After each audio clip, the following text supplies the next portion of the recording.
20 experts. One unsolvable problem. Then a janitor passed by, fixed it in under a minute, and had no idea the CEO was watching from the doorway. What happened next changed everything.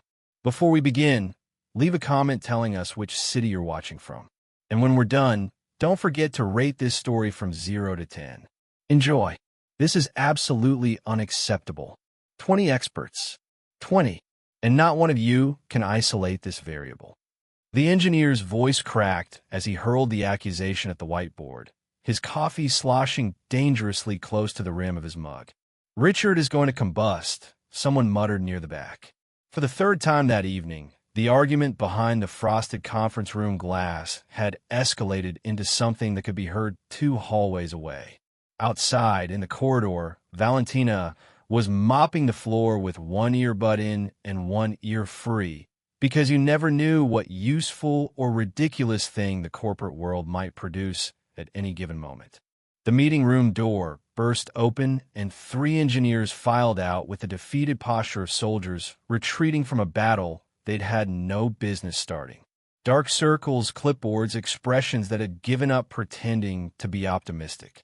The last one through the door was balancing 2 empty pizza boxes and looked like he would trade his engineering degree for 8 uninterrupted hours of sleep.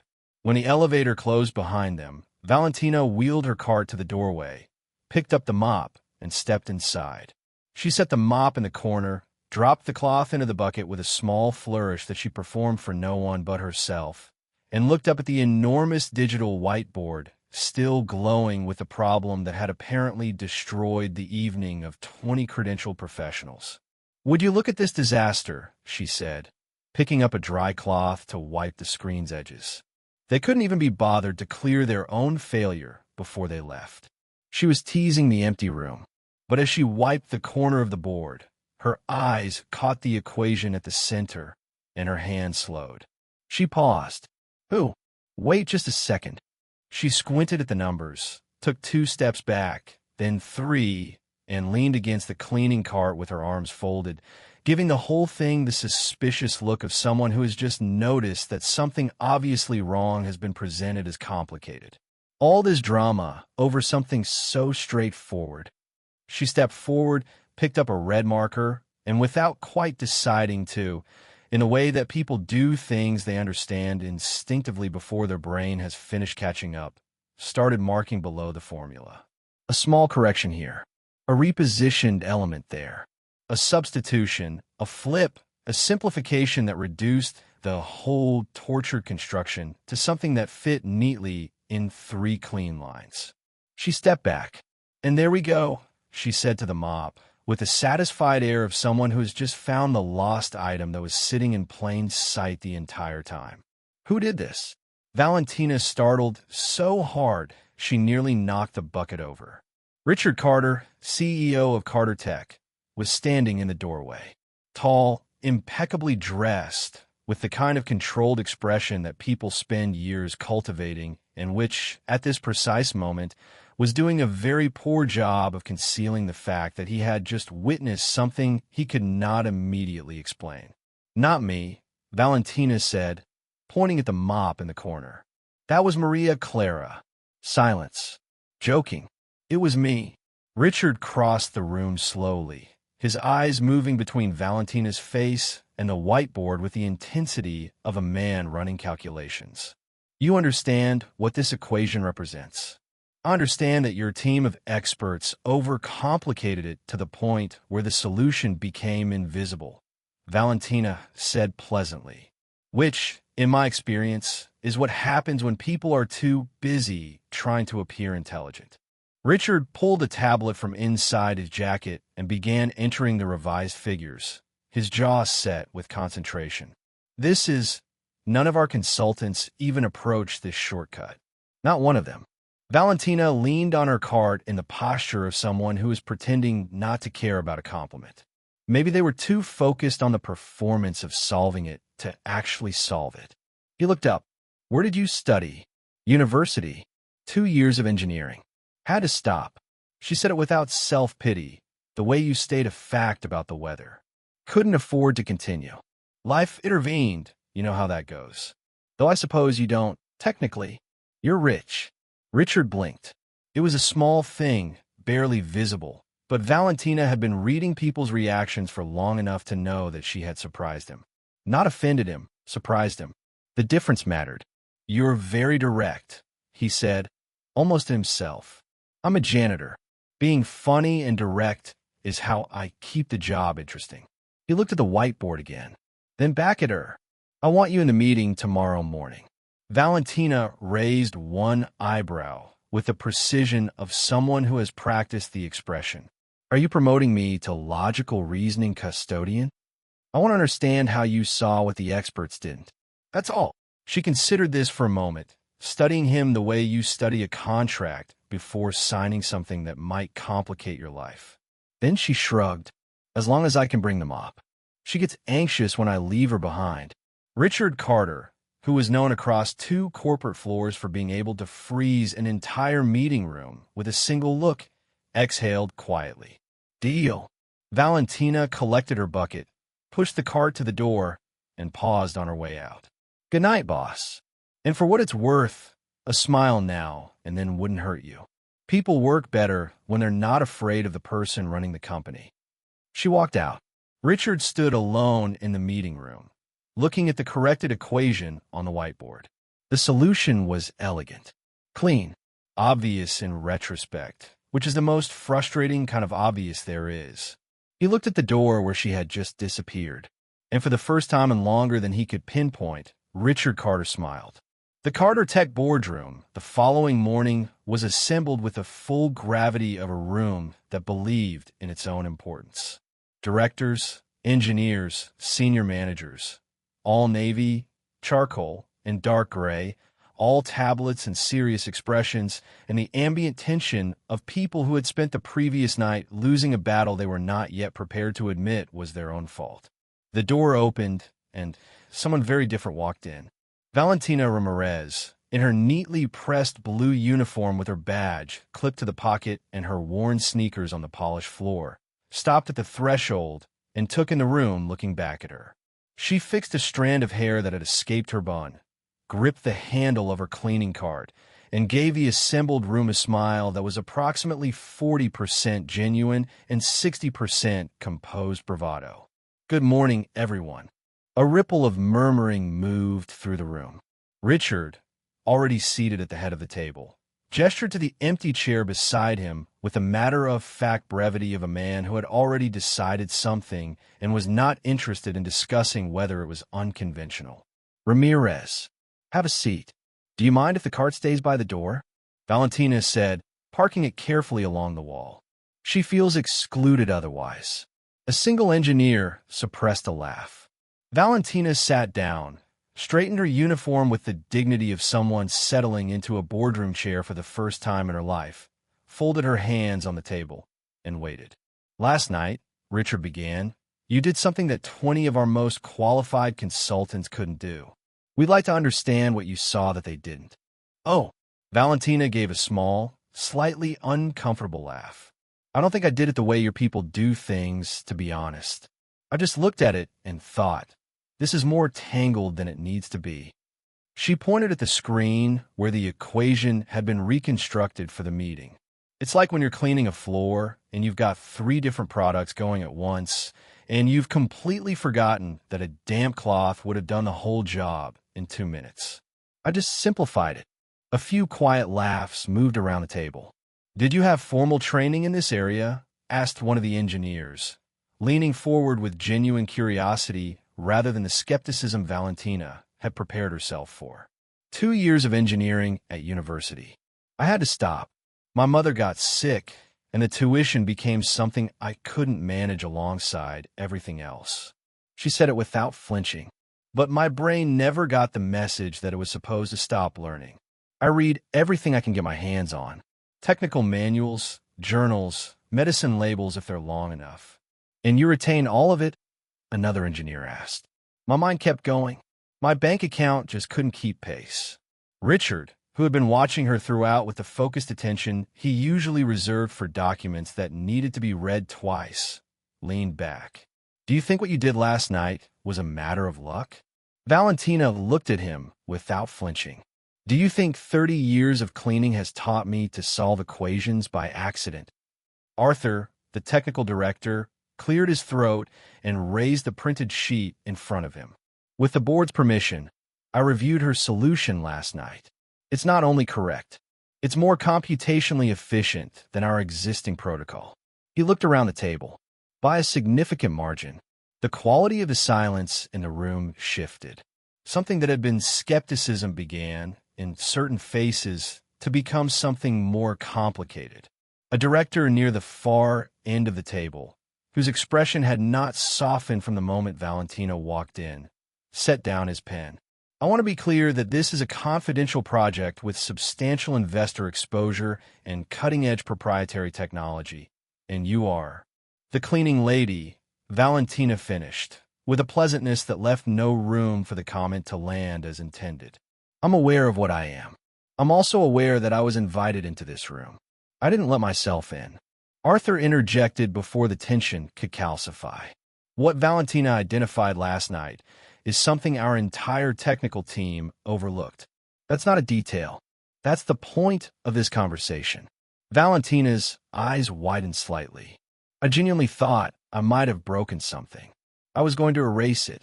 Richard stood and walked slowly to the digital board. He studied the equation for a moment with his hands clasped behind his back, then turned. What would you think about doing this more formally? Sitting in on the project meetings. Contributing when something occurs to you. You'd keep your current role. This would be an addition, not instead. Valentina looked at him as though she was waiting for the condition that would make the offer make sense. You're asking me to join the meetings. As in, actually be there. With ideas. That's what I said. She looked around the room. The faces watching her were not what she'd expected. Not dismissive. Curious, some of them. A few held the specific expression of people who have just discovered they were wrong about something and are still processing it. She took a breath. Only if I keep the uniform. This apron has been through at least 5 major problems with me, and I'm not abandoning it now. And I want to keep cleaning. It helps me think. I do some of my best reasoning with a mop in my hand. Richard studied her, genuinely uncertain whether this was a condition or a joke. Is the uniform non-negotiable? Completely. All right, the uniform stays. And can I sit near the projector? I've spent a lot of time in meeting rooms without being allowed to touch the buttons, and I feel like this is finally my moment. That depends on your behavior. I promise not to press anything impulsive. For the first few weeks at least. The laughter that moved through the room was genuine, and Richard, catching himself, let a small smile through. Arthur looked at the technical director, who had not laughed, but whose expression had conceded something. She can contribute, Arthur said. An outside perspective is frequently the one that solves the problem the inside perspective has stopped being able to see. Richard nodded. Then it's decided. Valentina Ramirez joins the project as an observation assistant, effective immediately. He looked at her. Welcome. Valentina stood slowly, with the careful grace of someone who is genuinely moved but determined not to make too much of it. Thank you.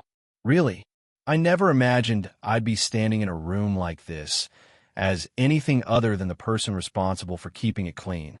She reached for her card. And if the formulas ever get out of my depth, at least I can guarantee the whiteboard stays spotless. She pushed the card into the hallway, the wheels making their familiar soft sound on the tile, and the boardroom door closed behind her. Richard looked at the door for a moment. He didn't entirely understand what had just been set in motion, but he was entirely certain of one thing. Valentina Ramirez was not going to be easy to categorize. And for the first time in a very long while, he found that he was glad about that. The following morning, Valentina sat at the Carter Tech project table, surrounded by artificial intelligence engineers, 3 active screens, and a specific kind of concentrated silence that exists in rooms where very smart people are stuck. Her uniform was spotless, her hands were folded in her lap, and her eyes moved from screen to screen with the attentive curiosity of someone at their first exhibition of something they've been studying in books for years. An engineer named Marcus exhaled loudly at an unfinished formula. This calculation is beyond saving. We might actually need magic. Have you considered replacing the vector with a fixed constant set? Valentina offered, in the tone of someone suggesting an alternative route around traffic. Every head turned. Arthur typed the adjustment into his tablet. The graphs on the main screen shifted, reorganized, and produced a green status indicator.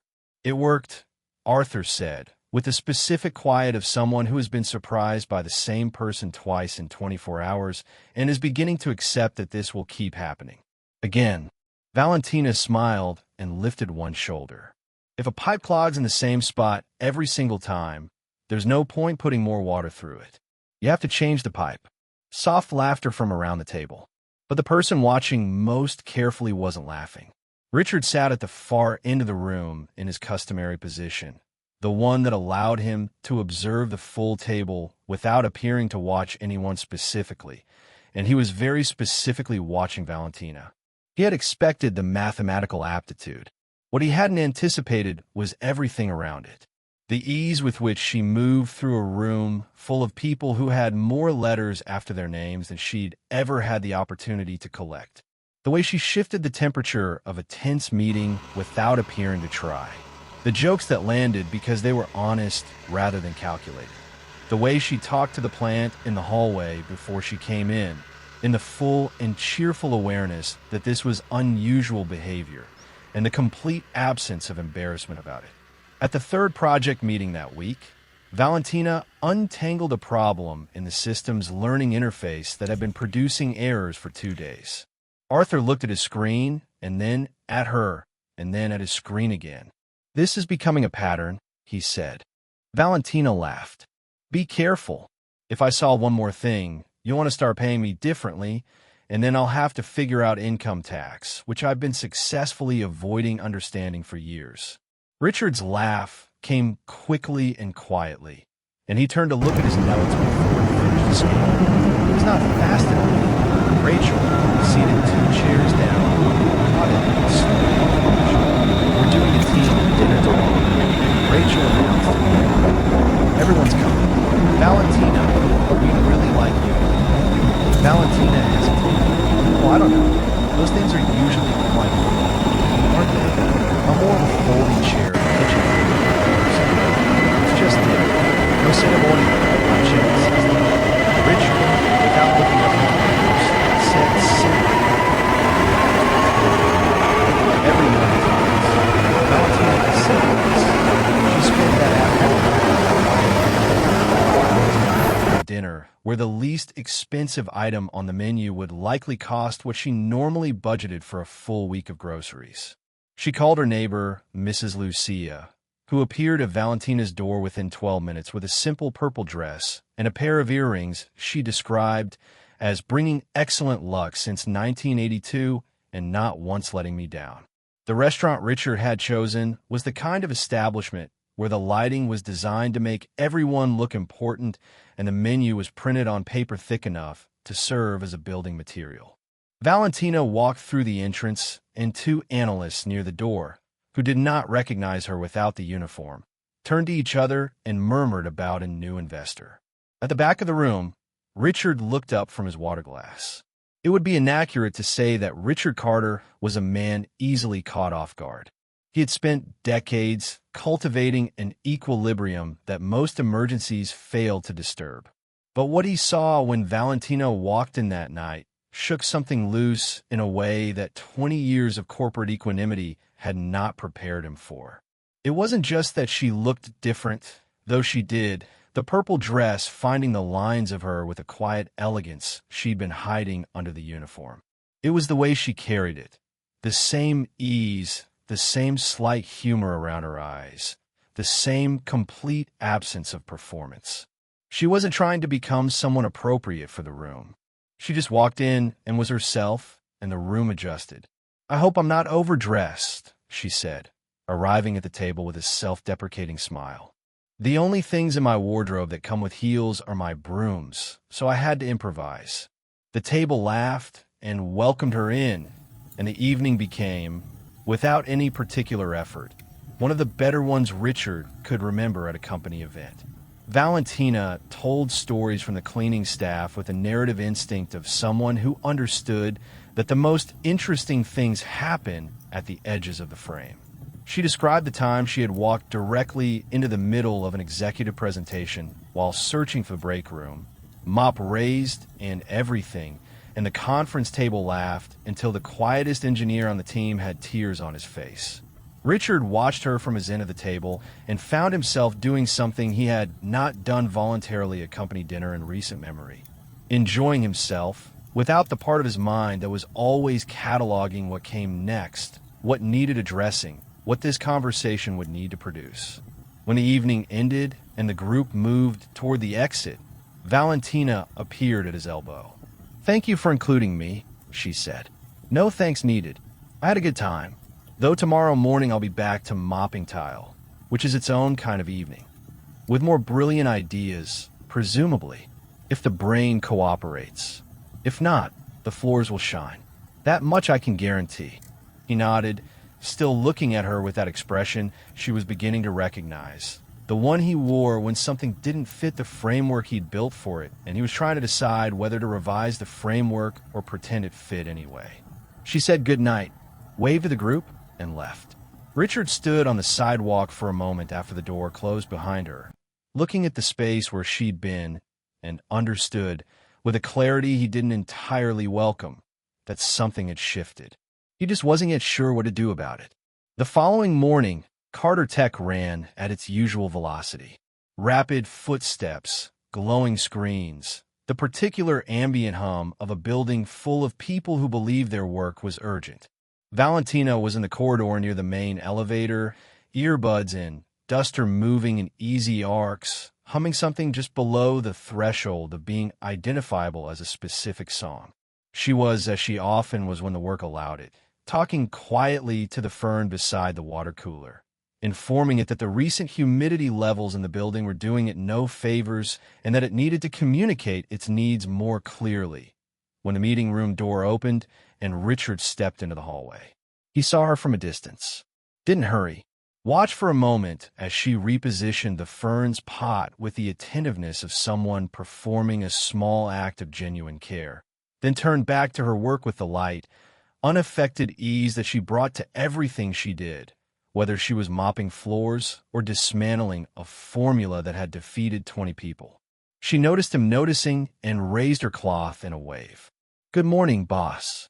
If you step on this section, I'll pretend I didn't see it." Professional courtesy. They both ended up at the elevator. The doors opened and they stepped in. The silence that settled between them was not the uncomfortable variety, not the silence between strangers who don't know what to say, but something more specific.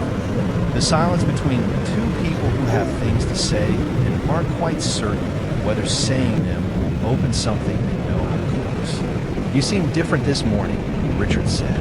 Valentina looked at him with mild surprise. "Must be the new lavender cleaner I'm testing. The manufacturer claims it has a measurable effect on workplace anxiety. I'm conducting an informal study. That's not what I mean." A slight smile. "You seem quieter." "Sometimes I am." She tapped the bucket handle with the toe of her sneaker, a small, absent gesture. "It's usually when things feel a bit heavier than usual." He started to respond, but the elevator chose that moment to do something elevators and stories like this rely on. A slight lurch, a second, more decisive one. The lights flickered, dimmed, and went out, replaced by the flat amber emergency back. "You have got to be kidding me," Valentina muttered, facing the control panel. Richard pressed the emergency call button. Silence. He tried the intercom. More silence. He checked his phone. No signal. "We're stuck," he said, with the specific discomfort of someone for whom the loss of control over an environment, even a small one, is not a minor inconvenience. Evidently, Valentina sat down in the corner, back against the wall, bucket beside her, with the settled posture of someone who has decided that if you cannot change the situation, you might as well be comfortable in it. "I'll add this to my list of unusual experiences involving you. It's becoming a notable category. Does this happen often? Getting stuck in elevators?" "No. getting into strange situations with the CEO. It's becoming a pattern. She tilted her head against the wall. The last time I was stuck in an elevator, I was with an elderly woman, 3 grocery bags, 2 full of fruit, and 1 containing a live chicken. You're already a significant improvement. Richard leaned against the opposite wall, maintaining what he clearly believed was the posture of someone at ease, though his jaw was tight. You don't like disruptions, Valentina observed. I run one of the largest technology companies in the country. A disruption in my world has a price tag attached to it. And yet here you are, disrupted. He looked at her. Are you always like this? Even when things go wrong? I try to be. Life didn't always hand me reasons to be cheerful, so at some point I decided to stop waiting for it to. She paused. It's less admirable than it sounds. It's mostly just practical. Misery takes a lot of energy I can't afford to spend. That's still admirable. It's survival with better branding. The emergency light cast soft, uneven shadows across the small space. Richard was quiet for a moment in a way that felt different from his usual silences, which were typically strategic. This one seemed like something had loosened slightly. My father, he said, apparently surprising himself, would have no framework for that kind of thinking.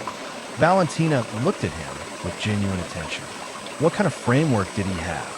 Performance was the only metric. A 90 on an exam meant why not 100? 100 meant why not the top of the class? The top of the class meant what was I doing about the competition from the school above? He paused. There was no resting point.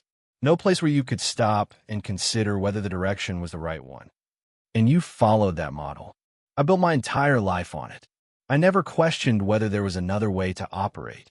He said it without self-pity, just the flat precision of someone reading a map they've held so long they'd stopped noticing what was on it.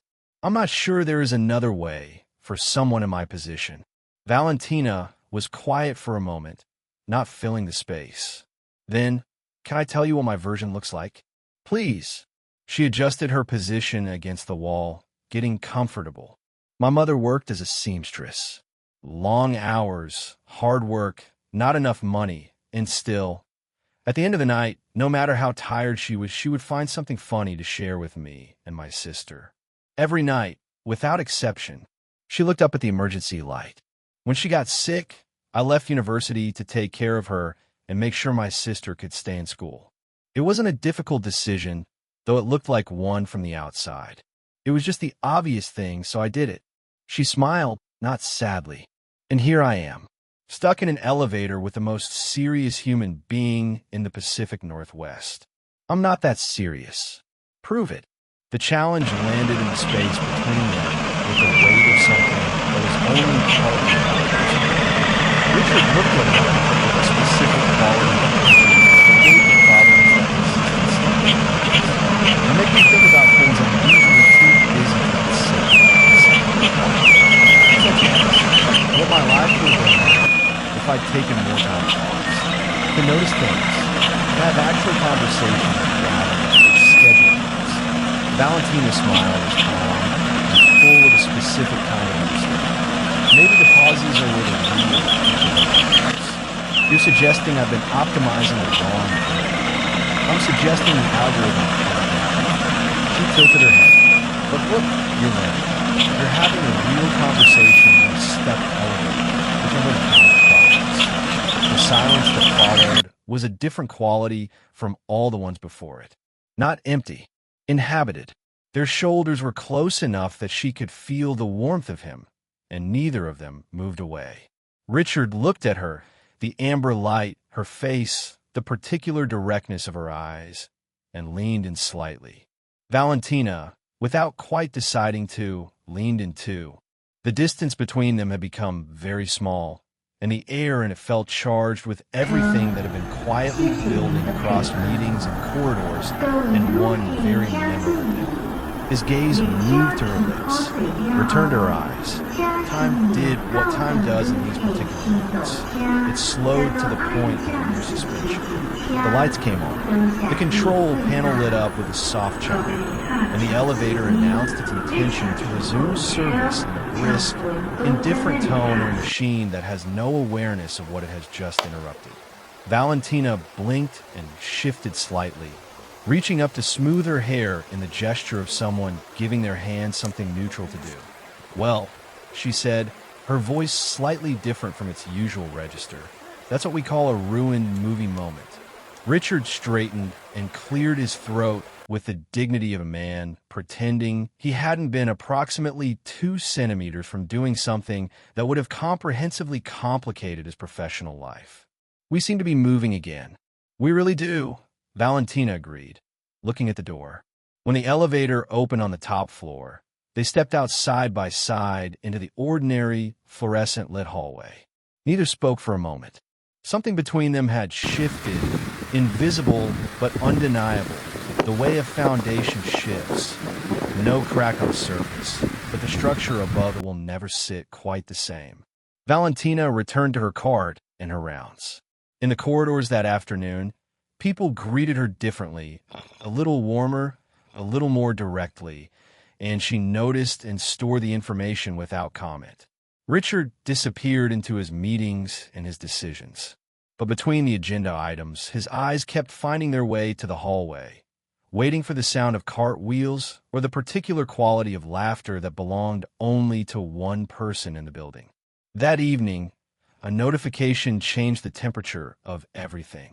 An alert cascaded through every device in every department simultaneously. Scandal at Carter Tech. Latina cleaning lady without a degree contributing to billion-dollar AI project. It spread the way these things spread, immediately, completely, and in all directions at once. Tech blogs, morning show tickers, social media comment sections that filled with speed and volume and almost zero accuracy. The lead photo showed Valentina at a whiteboard in her blue uniform, smiling, with her badge visible. The caption underneath made her sound like either a curiosity or a punchline, depending on which corner of the internet you occupied. The comments were exactly what you'd expect from comment sections. They always were. Next, we'll have the parking attendant running the server architecture. Diversity hire gone wrong. No degree necessary. Just need to know which floor to scrub. Valentina found out while cleaning the windows in the project room.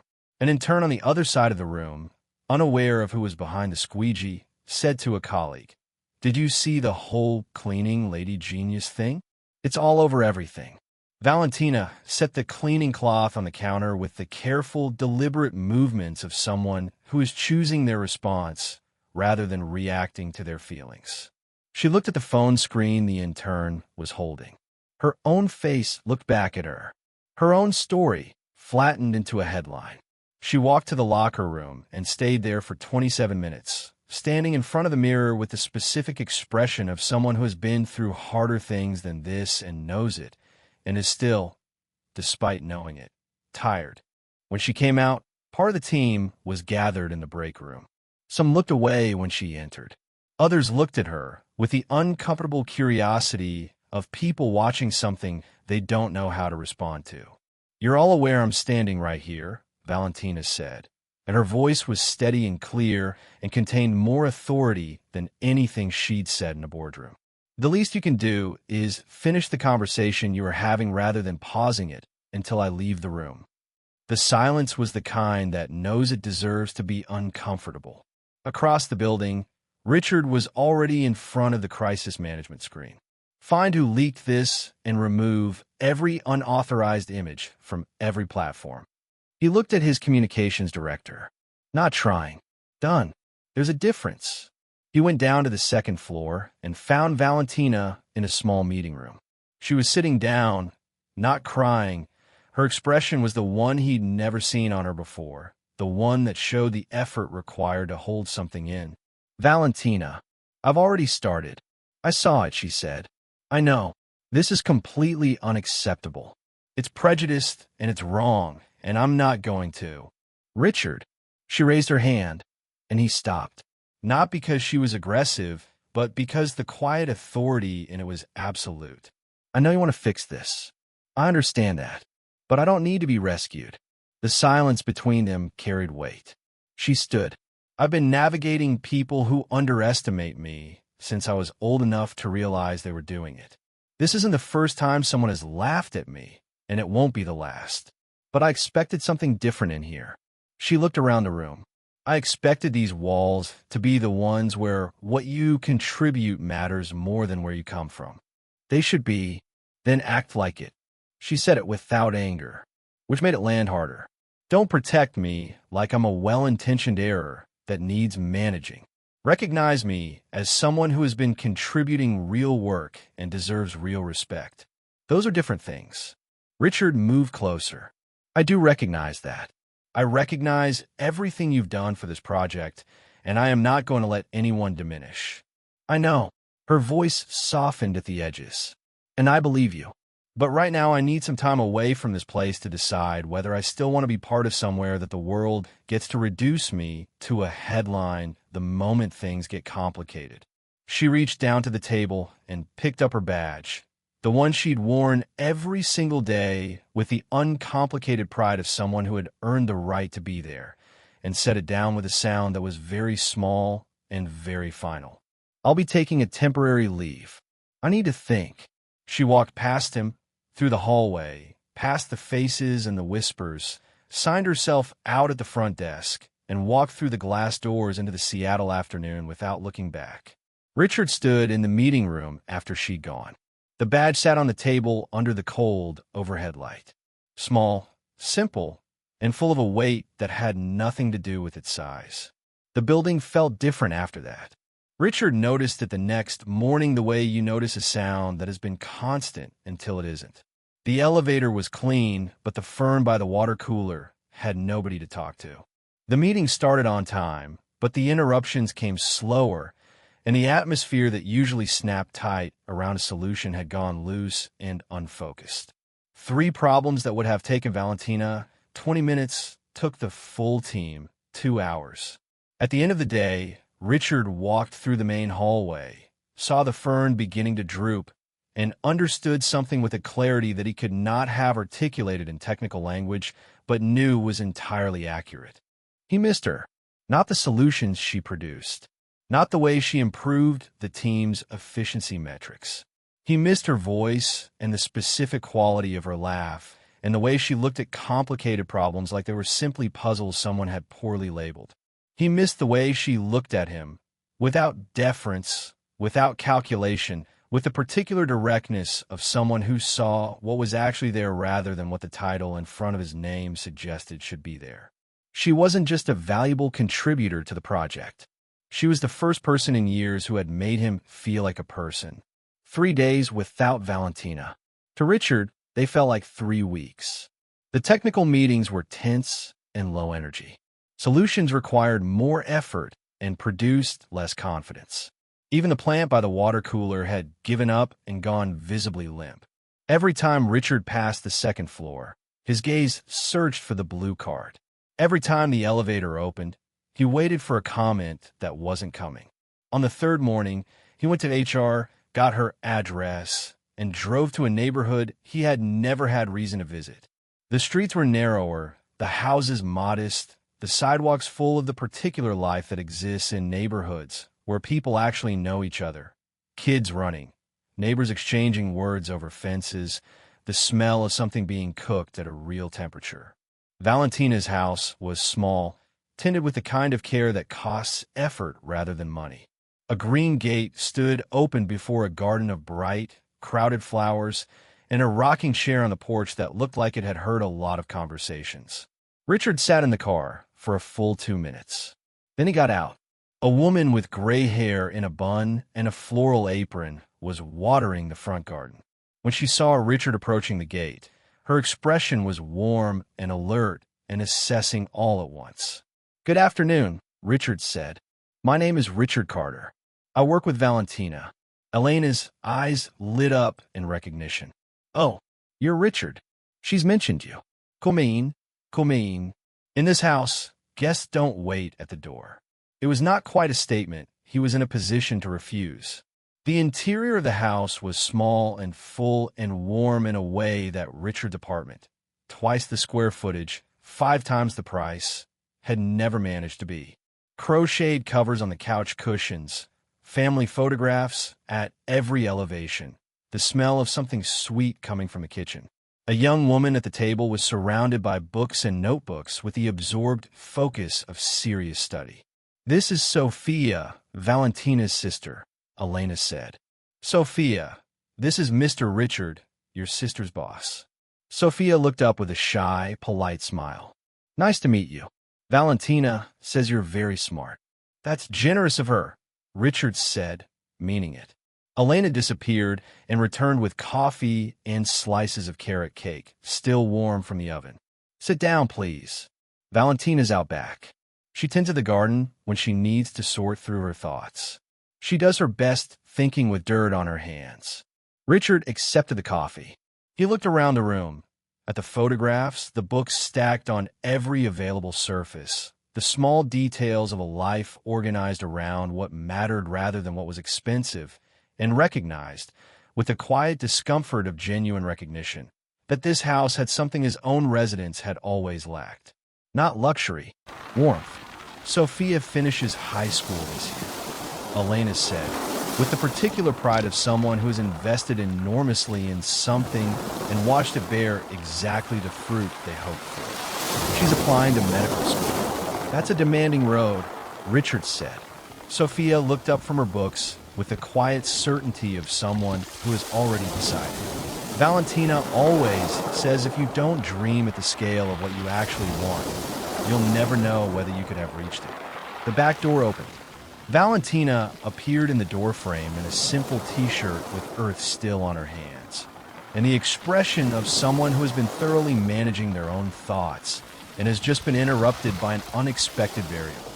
She stopped completely when she saw Richard. "What are you doing here?" "Valentina," Elena said, in the tone that mothers reserve for moments when their children are being rude in front of company. "No, Mom, it's fine." Valentina crossed into the room slowly. "I'm just surprised. I needed to talk to you," Richard said, standing. "Then talk. Privately, if you're willing." Elena and Sophia exchanged a glance of the very specific variety that means finally, and withdrew to the kitchen with the coffee tray and the easy grace of people who have had a lot of practice leaving rooms at the right moment. Valentina folded her arms and waited. "The company isn't the same without you," Richard began. "I imagine you've sourced additional experts." "We have. They're competent and well-credentialed, and the meetings are significantly worse." He held her gaze. "And beyond the project, I've lost something else. The company has lost someone who made us think better and work better, and honestly, who made the whole enterprise feel more worth doing."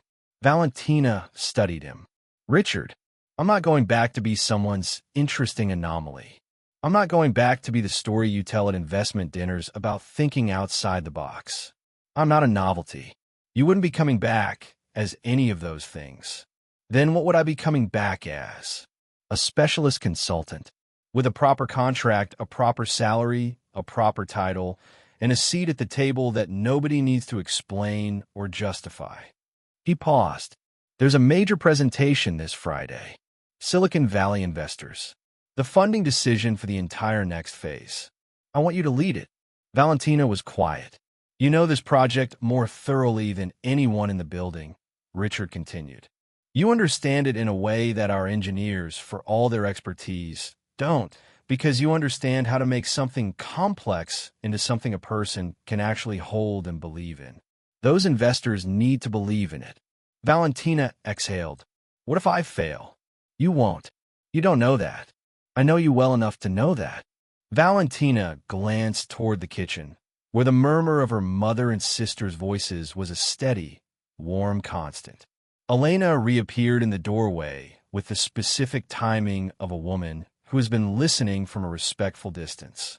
"Valentina, may I?" Valentina nodded. "You've always told me that a talent isn't something to hold in your pocket and wait for the right moment to show. The moment is when someone needs what you have."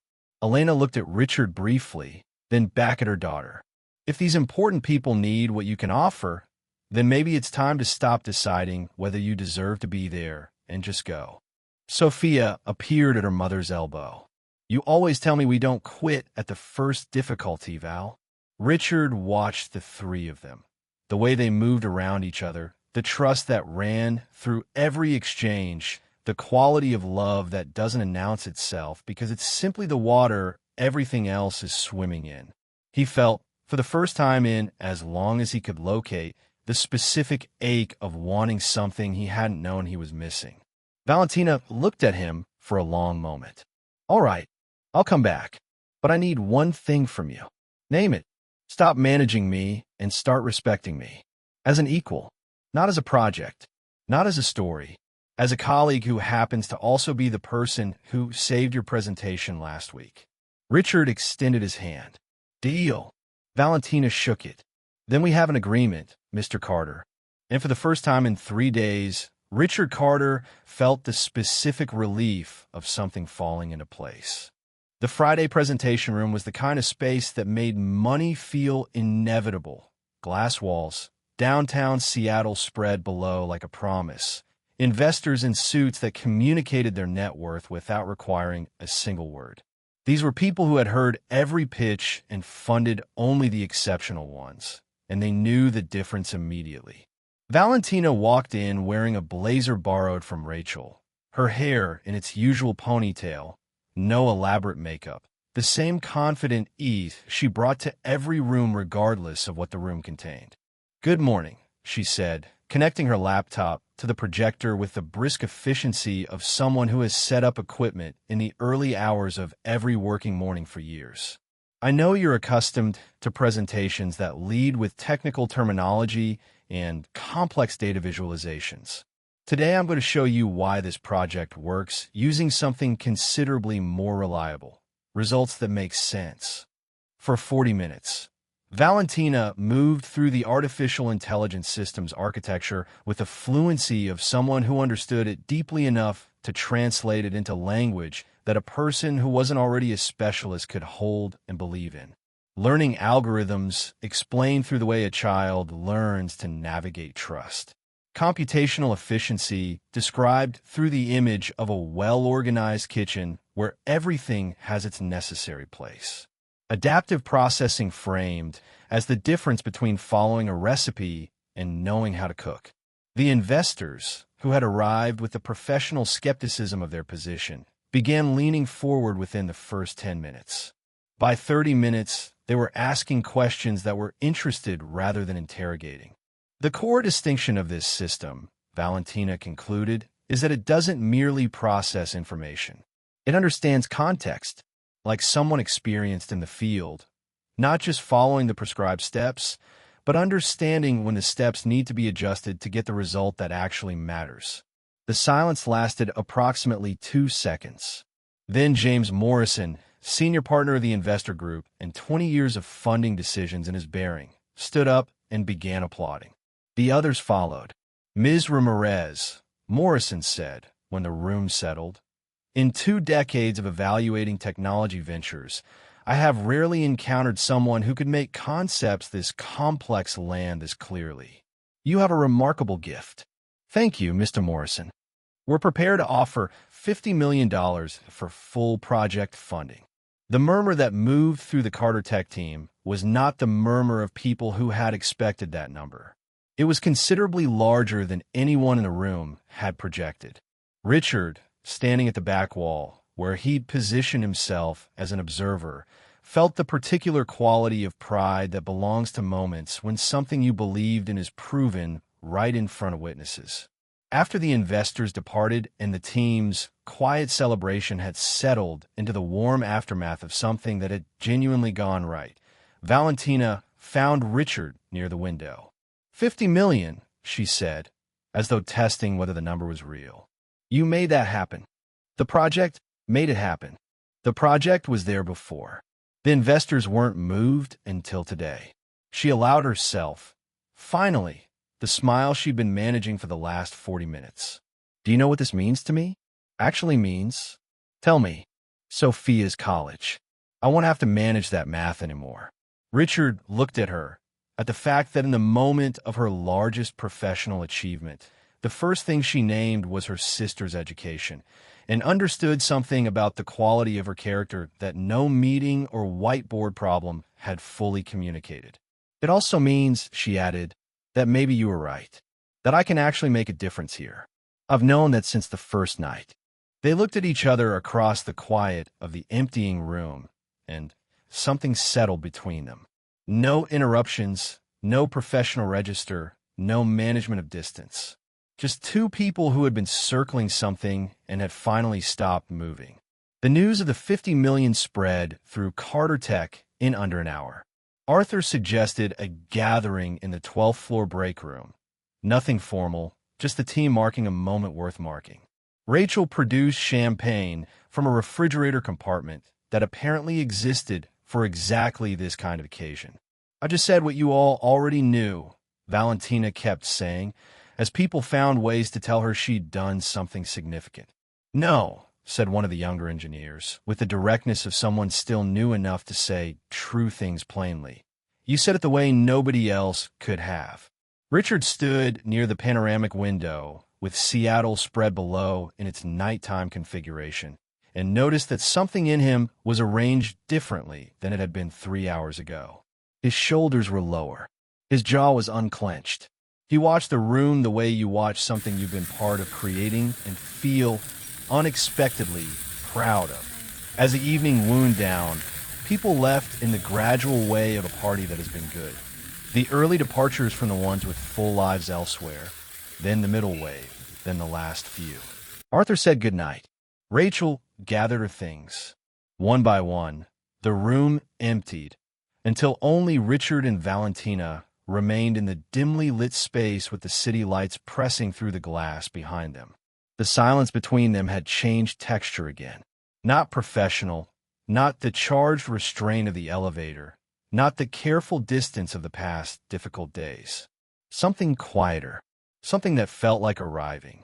So, Valentina said, watching the bubbles in her champagne rise and dissolve. 50 million. That's a significant number. Richard's laugh was low and genuine. By most measures, yes. I imagine now you can purchase yet another suit in the same shade of navy blue as all your other suits. My suits are not all the same. They're all the same. He pushed off the wall and walked toward her.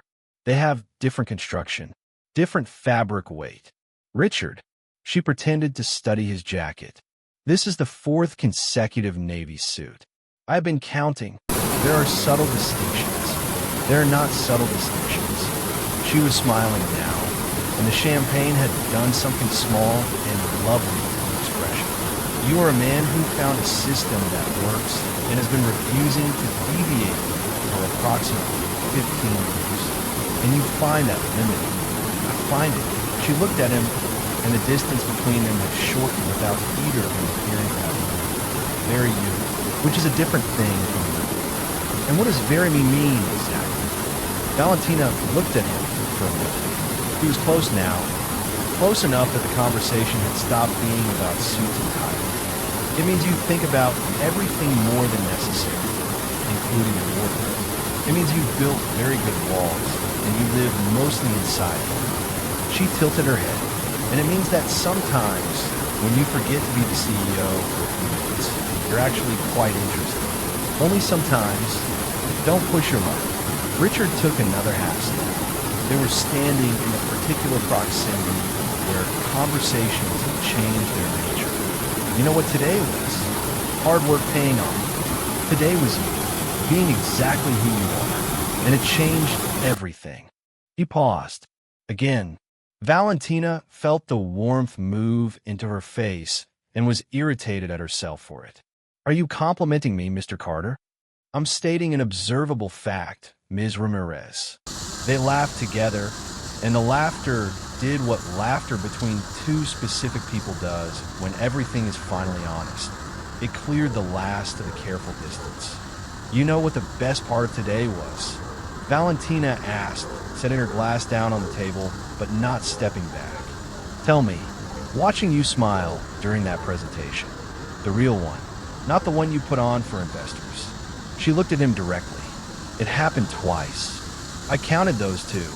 I didn't realize I had an audience for my smile frequencies. You have a very attentive audience for a number of things. The words arrived before she decided to say them. Honest and slightly surprising look.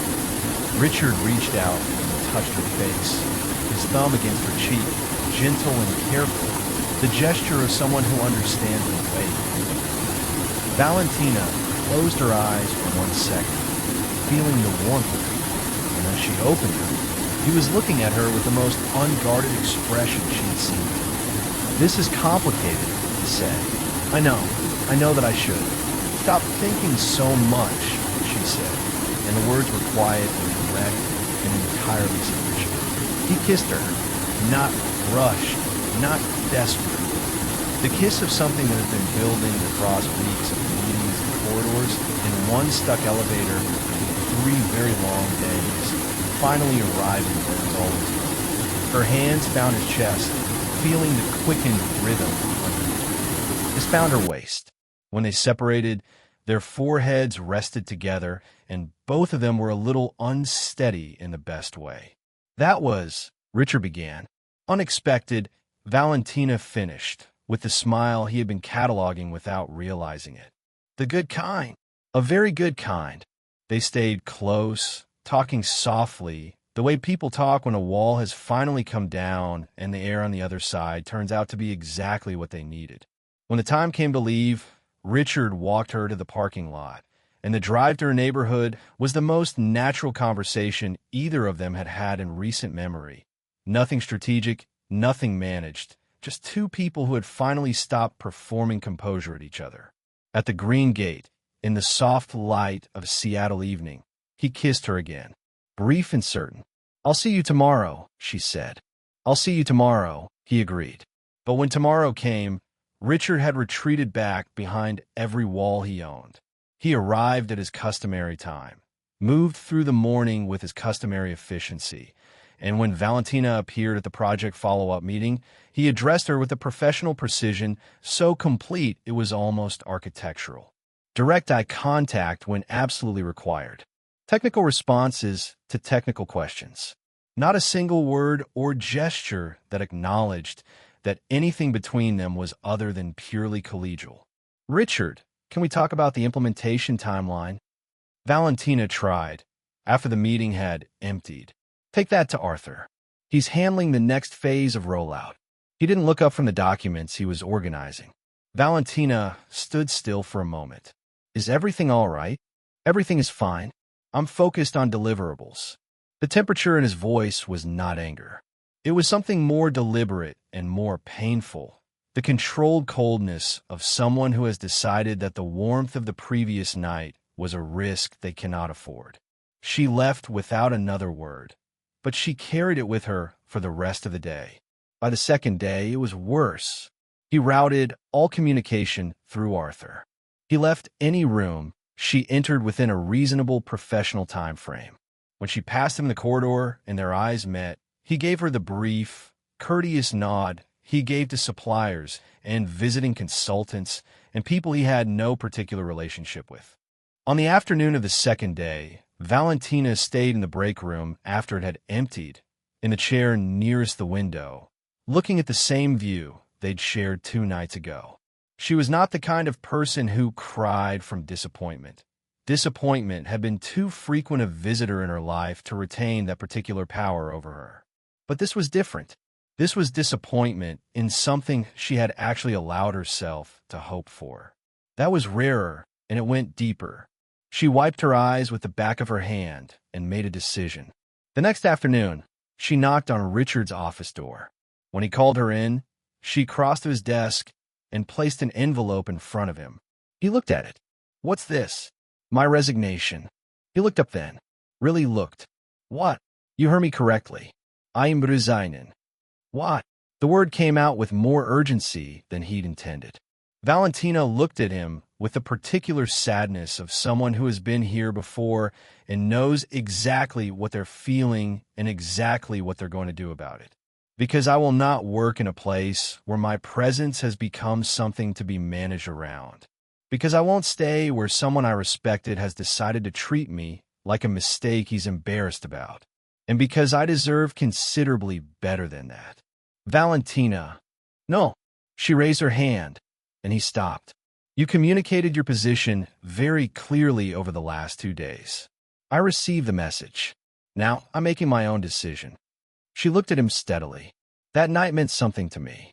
I allowed myself to believe it meant something to you as well. But I've realized that to you, it was a moment of vulnerability you'd rather not have had. That's all right. But I expected you to be honest with me about it, rather than reverting to the version of yourself I thought you'd grown past. She paused. I'll leave you with one observation, Richard. You're not being professional. You're being a coward, and I expected better from you. She turned and walked to the door. That night, he started. She closed the door behind her. The days after Valentina's resignation were, by any honest measure, the worst professional period of Richard Carter's career. Not because the work suffered catastrophically, it didn't, though it was noticeably worse, but because for the first time, the work was not enough to fill the space that had been vacated.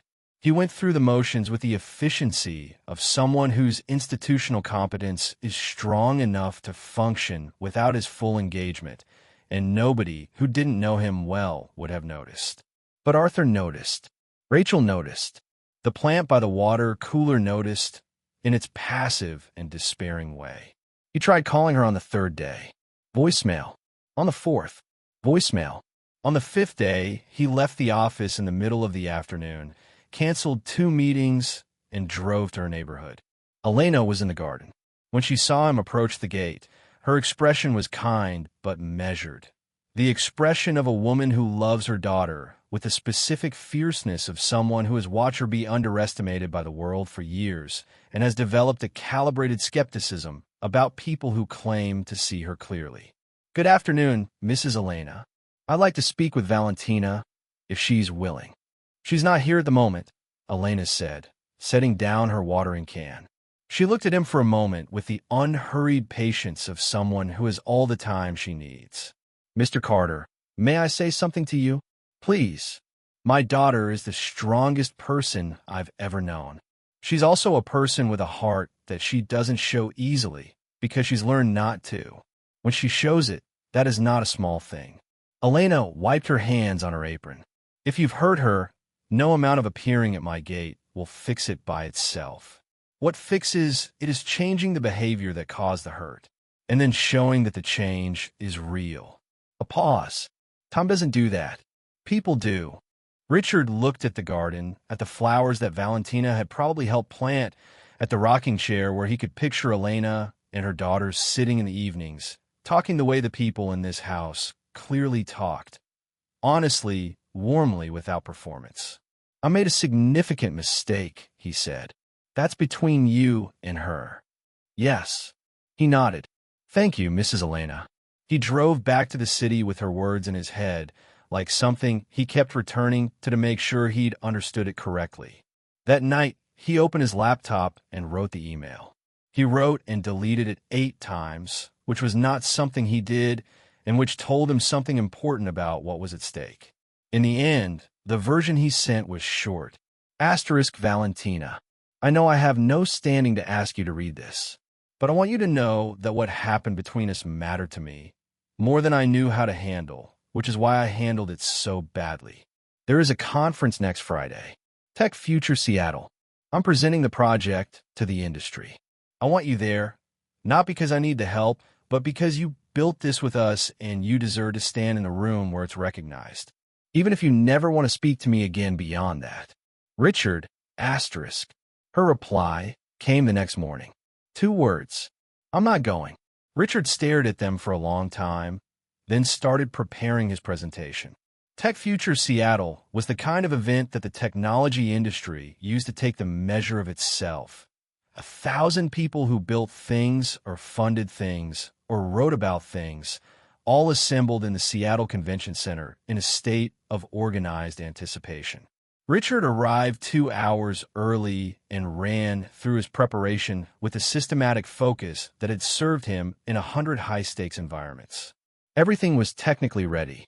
He found James Morrison in the pre-event reception and shook his hand with the ease of someone who knows how to operate in this particular world. "Looking forward to your talk. I hear there have been exciting developments." "We hope to make a strong impression," Richard said, and heard the words come out of him in the flat, corporate register that he had once considered appropriate and now recognized as a way of hiding. "Will the young woman be presenting today?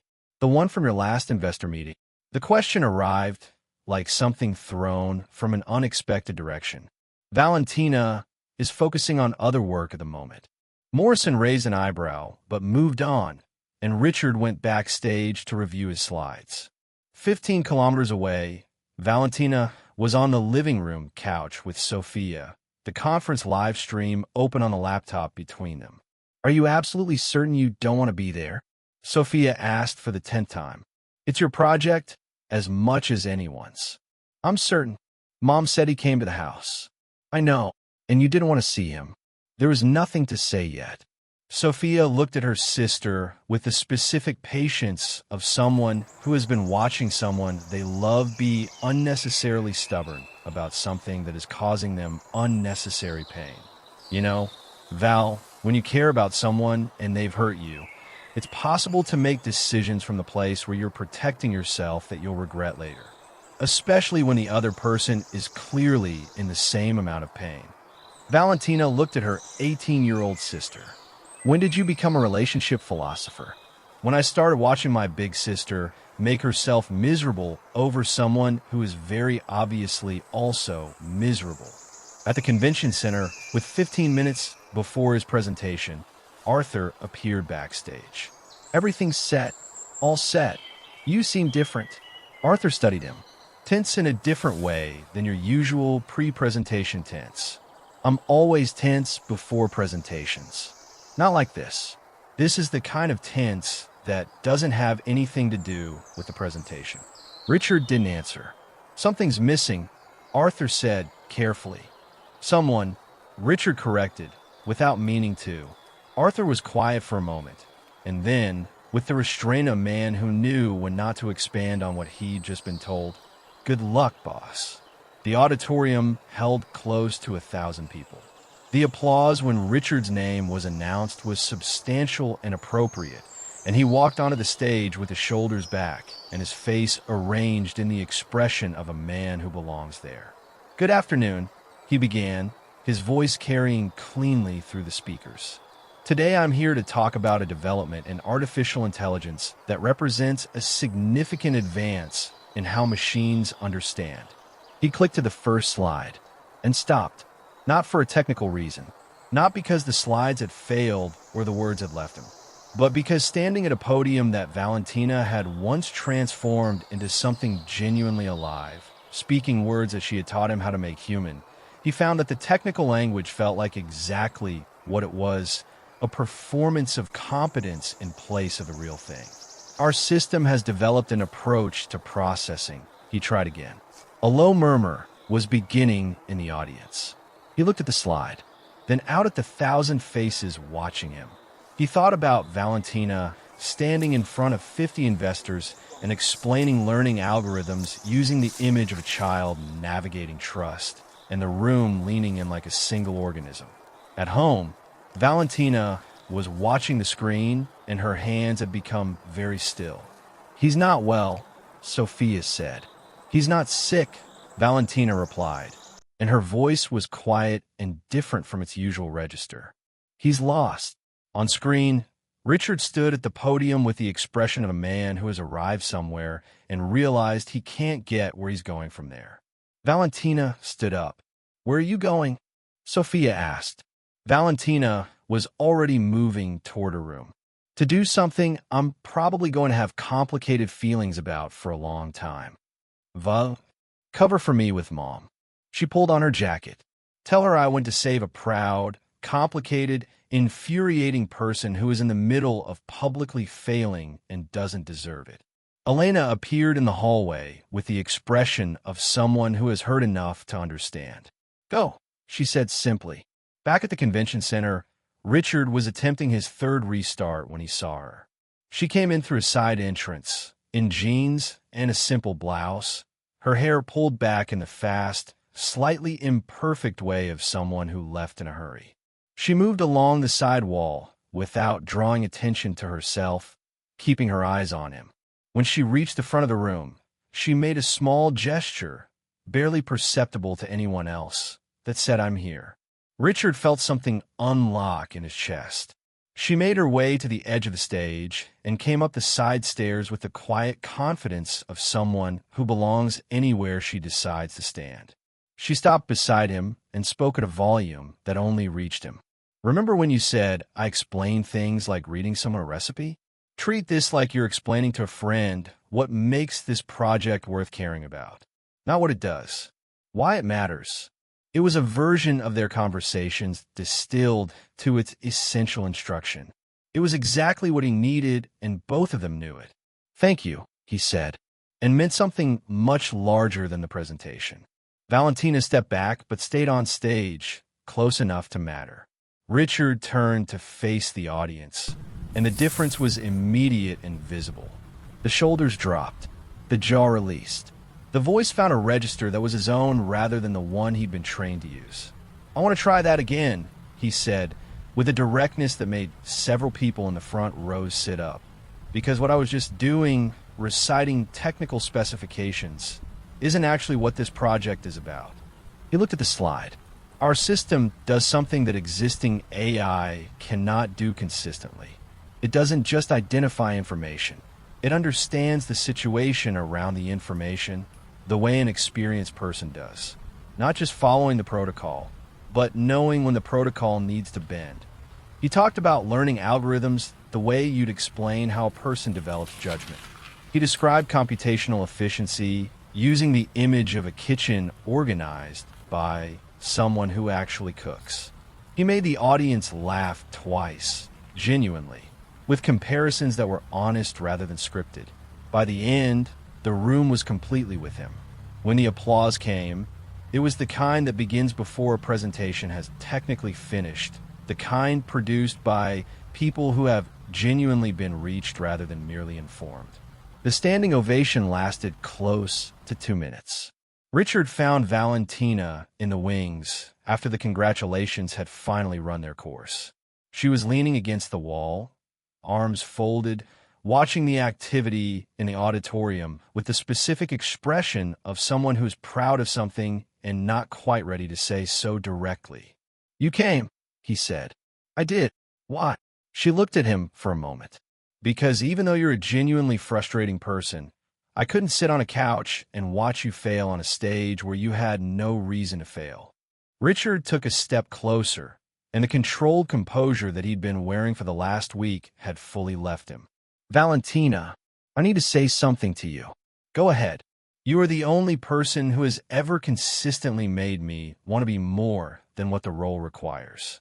He said it with the directness of someone who has run out of ways to be indirect. That terrified me. So I did what I've always done with things that terrify me. I managed the distance. I noticed it was the worst professional decision I've ever made, and the worst personal one. Valentina was quiet. "I don't want distance anymore," he said. "I want to try, properly, the way I should have from the beginning, without retreating the moment it started to mean something." She looked at him for a long time. The noise of the auditorium was distant and irrelevant. What does properly look like for someone who spent 15 years building walls? "I don't know exactly, but I want to find out with you." A small smile arrived at the corner of her mouth. "That is going to require a lot of work, you know. I'm counting on you to make it interesting. You already know I will." They stood there in the quiet of the backstage corridor, and for the first time since the night they'd kissed in the break room, neither of them was performing anything at all.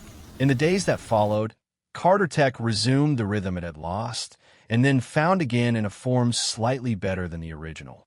Valentina returned with her formal contract, her proper title, her salary that reflected what she'd been contributing all along.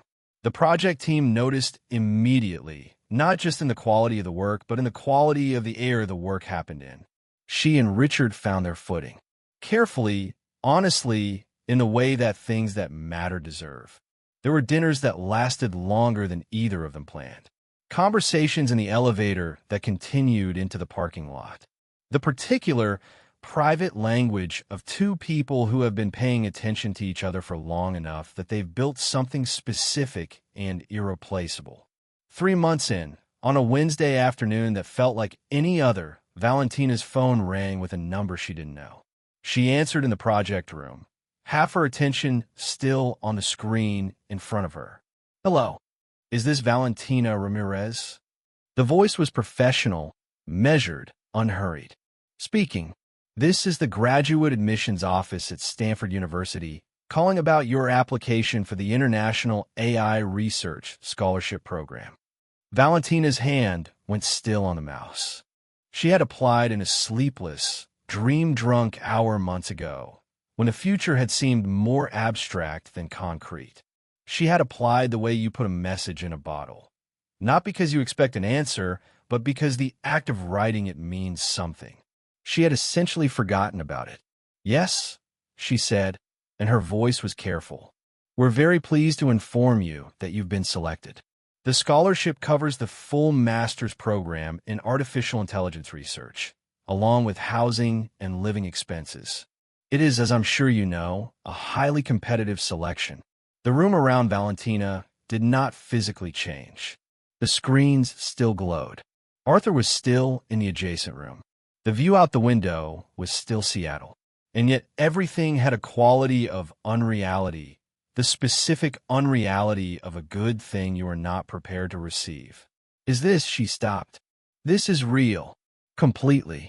The program commences in 6 weeks. We would need your decision by Friday. Shall I send the full details to the email on your application?" "Yes, please." When she put the phone down, she sat without moving for what felt like a long time, but was probably 2 minutes. Stanford, a full master's degree, full scholarship, everything she had been forced to walk away from at 20, handed back to her at 26. Arthur came to the doorway. "You look like someone just told you something impossible." "Someone did," she said. "The good kind of impossible." Her eyes moved through the glass wall to where Richard was visible in his office. On a video call, his hands doing the specific, emphatic gesture he made when he was explaining something he cared about. She watched him for a moment before she looked away. That night, Valentina came home to the warm, specific chaos of Elena's kitchen, where dinner was in progress and the radio was playing something from before Valentina was born. "Something happened," Elena said, not looking up from the stove. "Stanford offered me a full scholarship. Master's degree in AI. Full funding." Sophia dropped the spoon she was holding. It hit the tile with a clean, declarative sound. The kitchen went quiet in a way that kitchens rarely go quiet. "Valentina," Elena said, setting down her own spoon. "That is everything you ever wanted." "I know." Sophia looked at her sister with the precision of someone who has been watching her face for 26 years. "Then why do you look like you're trying to solve a problem rather than celebrate?" Valentina sat down at the kitchen table and put her face briefly in her hands. "Because I have a life here now, a job that matters." "People who?" She stopped. "Richard," said Elena. "Not as a guess." "Among other things." Elena sat beside her. "Valentina, when have you ever told me to be afraid of a thing because it might cost something?" "It's not fear, Mom." "What is it?" "It's," Valentina looked at the table. "It's knowing that the right thing isn't always the easy thing, and being tired of that being true." "What does your heart say?" A long silence. "It says I have to go," Valentina said finally, quietly. "That this might be the only chance I ever have to earn the degree I had to leave behind. To prove to myself, not to anyone else, to myself, that I can do it." "Then you already have your answer." The following morning, Valentina arrived at Carter Tech earlier than usual. She found Richard in the elevator, heading to the 12th floor, and she stepped in beside him with the expression of someone who has made a difficult decision and is now at the part where they have to say it out loud. "Good morning," he said, and his face opened into the genuine version of the expression, the one that had taken months to make its regular appearance. "I need to talk to you. Not work things." He looked at her. "Should I be concerned?" "I don't know yet." When the elevator opened, he led her into his office and closed the door. Valentina stood in the middle of the room. "Stanford offered me a full scholarship for a master's degree in artificial intelligence research."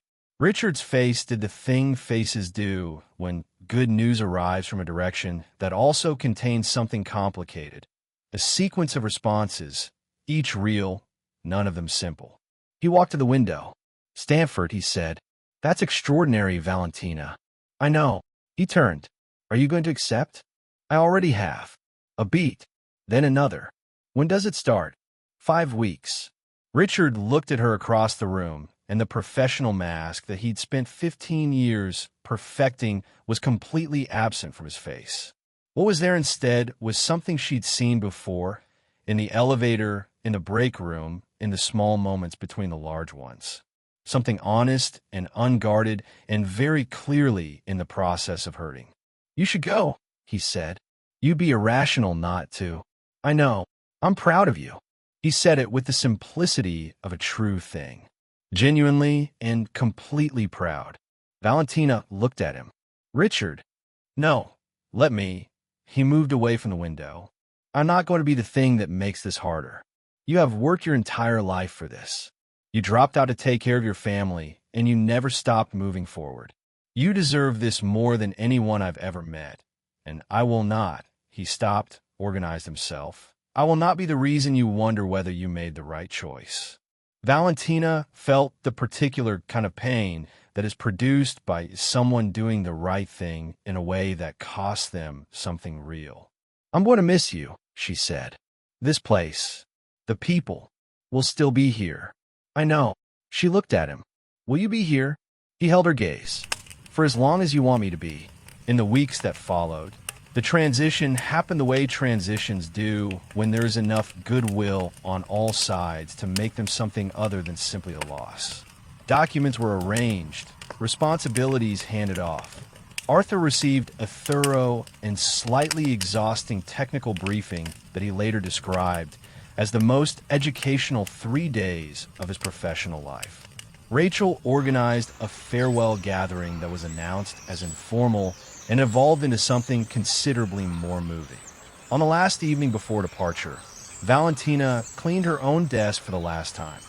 Carefully, the way she did everything, including the things that mattered to her most, and was packing the small box of personal items when Richard appeared in the doorway. "Let me carry that." "I've got it." "Let me anyway." She handed him the box. They walked through the hallways she had cleaned and worked in and thought in and grown in, past the plant that had been a running joke for months and was now actually quite healthy, past the elevator that would always mean something specific to both of them, and out through the lobby into the Seattle evening. In the parking lot, Richard placed the box in the back seat of the car Valentina had borrowed for the move. "So," she said, and the word had everything in it. "So, take care of the fern." "I will. Water it on Wednesdays. And talk to it. It actually helps." "I know." A pause.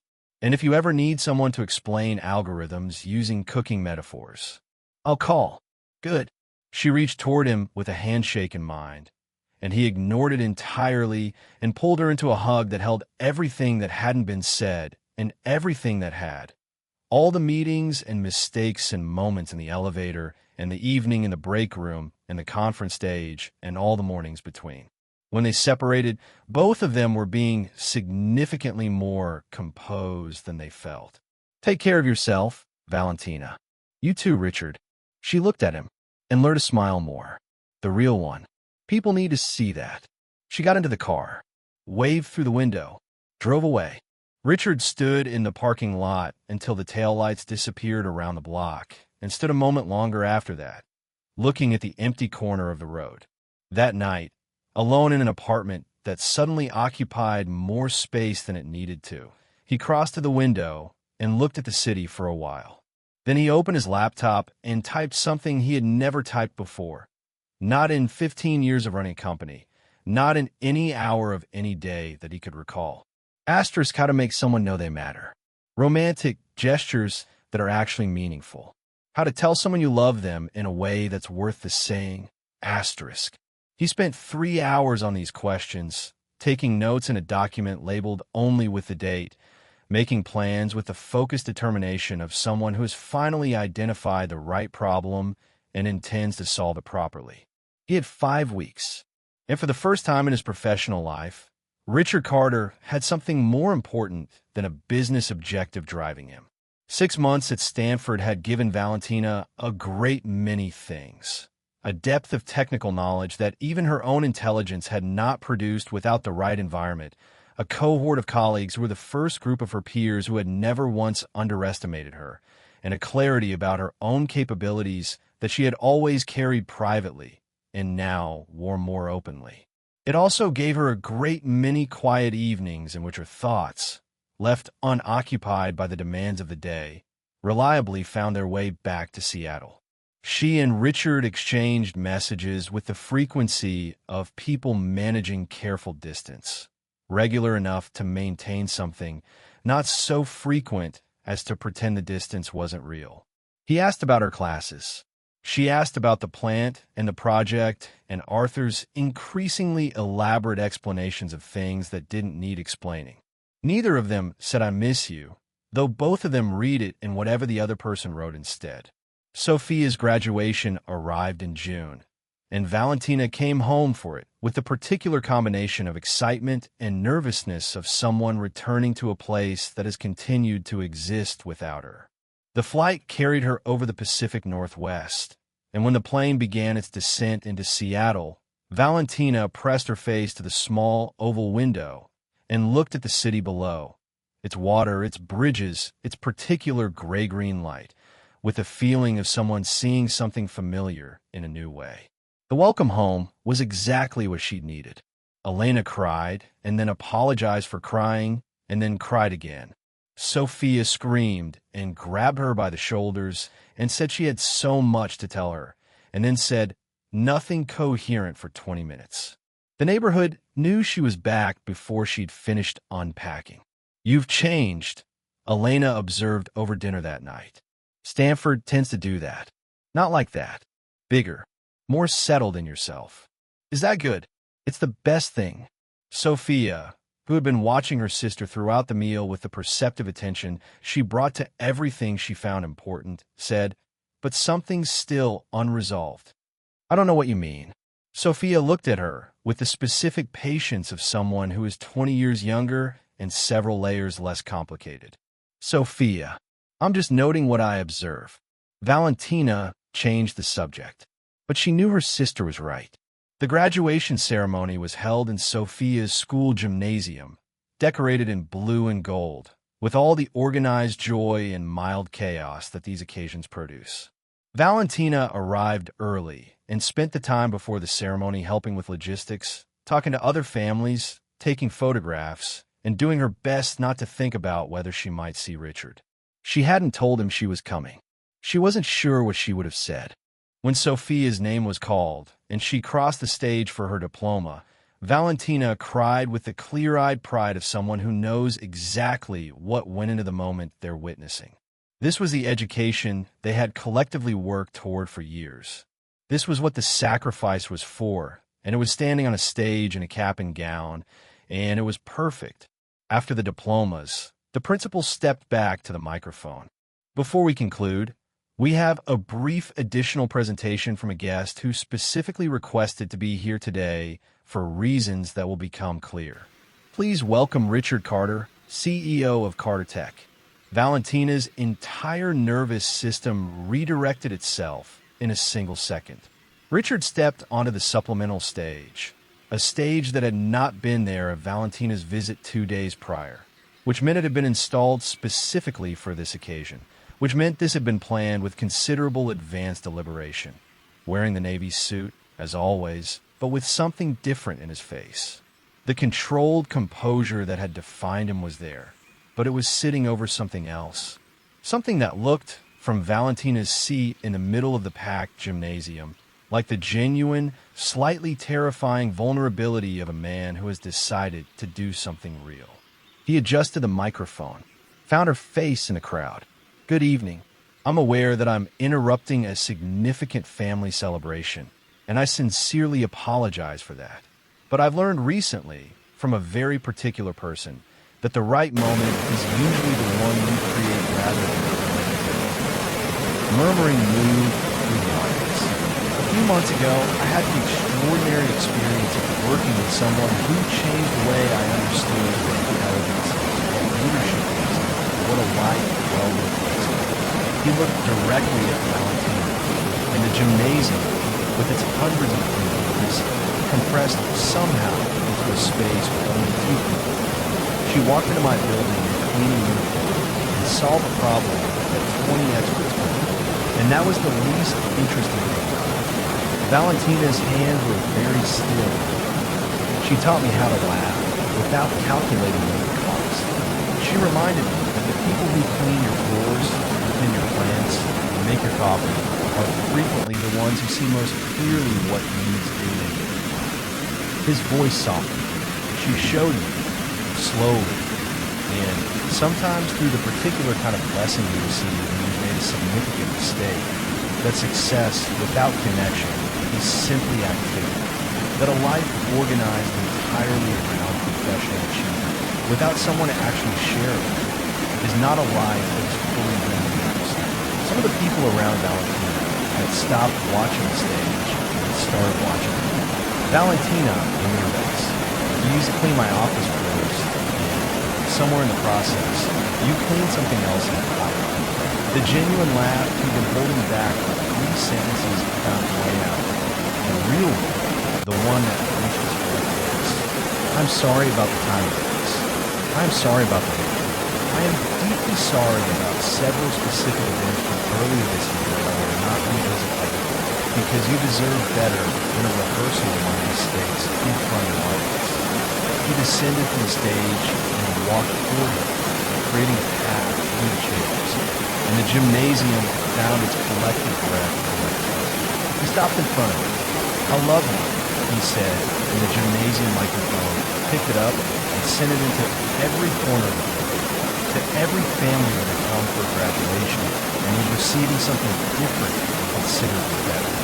"I love you for your intelligence and your honesty, and the specific way you look at problems until they stop being problems. I love you for talking to plants and for explaining complicated things as though they're obvious, which they never are until you explain it. I love you for the care you carry for your family and for strangers and for fern trees in the corporate hallway that would have died without you." He reached into his jacket pocket and produced a small box. Sophia, 2 rows over, produced a sound that she immediately attempted to suppress. "I spoke with Stanford," Richard said. "They have an executive master program with a remote learning." I checked. "You don't have to choose between your degree and anything else." He took a breath. "I'm asking you to choose both. And me, if you're willing." He went down on one knee. The gymnasium produced the specific, immediate, unanimous sound of 300 people deciding something at once. Valentina looked at the man in front of her. The same man who had once dropped his wallet on a coffee shop counter without looking up, who had stood frozen in an empty meeting room at midnight staring at an equation she had solved in 3 minutes, who had retreated behind his walls when she finally got through them, and then, slowly, imperfectly, genuinely, found his way back. "Richard Carter," she said, and her voice was steady and warm and full of everything it was supposed to be. "You are completely out of your mind." He waited. "And I love that about you." She held out her hand. The gymnasium erupted. Sophia jumped from her chair.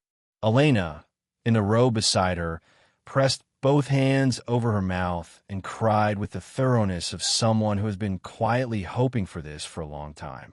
The graduating class's families, who had come for a diploma ceremony and received something else entirely, applauded with the enthusiasm of people who understand that they have witnessed something real. Richard slid the ring onto her finger, simple, elegant, chosen with care, and stood and kissed her to the sound of the loudest noise that gymnasium had produced all evening. When they separated, Valentina looked at him with a mischievous expression he had memorized without meaning to. I have one condition. Anything. She looked at the gymnasium microphone, still live, and raised her voice just enough to carry. I'll only marry you if you learn to properly talk to plants. Starting with the fern on the 14th floor, which has been suffering in silence for months. The laughter that moved through the gymnasium was the kind that fills every corner.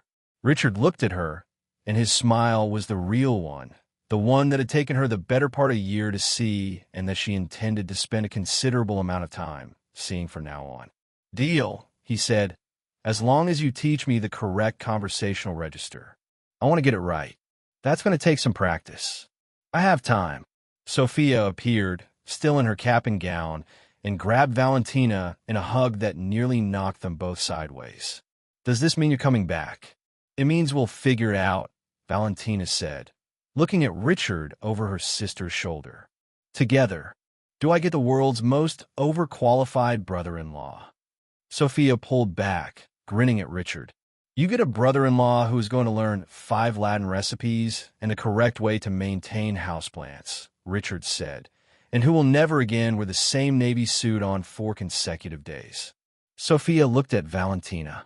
He's really doing it. Elena appeared from the row behind and put her arms around all 3 of them in the specific, enormous way that Elena embraced things she was grateful for. Welcome to the family, son, she said, into Richard's shoulder. I hope you're prepared. We are loud, we are opinionated, and we cook too much food. I am prepared for all of it, Richard said, especially to be happy. And there, in a gymnasium decorated for graduation, surrounded by 3 generations of the Ramirez family and 300 well-dressed strangers who would remember this evening long after they'd forgotten the diplomas, Valentina and Richard began the chapter that all the previous chapters had been building toward. 3 months after the proposal, Elena's house was in a state of organized joy that expressed itself as streamers and guest lists taped to the refrigerator and the sustained smell of food being tested and retested for the most important meal the house would ever produce. Valentina had been clear from the beginning about what the wedding would be. Not a venue, not a catering company, not a seating chart produced by someone who didn't know the people sitting in the seats. The ceremony would take place in the backyard with the garden her mother had tended for 30 years as the backdrop, and food prepared by the people who knew how to make food that tasted like love and music that made people want to move. Are you entirely sure you wouldn't prefer something with a bit more? Richard began. Richard Carter, if you suggest a ballroom one more time, I will reconsider the entire arrangement. I'm not suggesting a ballroom. I am Mirdi. You're suggesting a ballroom. I have some appreciation for scale. The scale is perfect.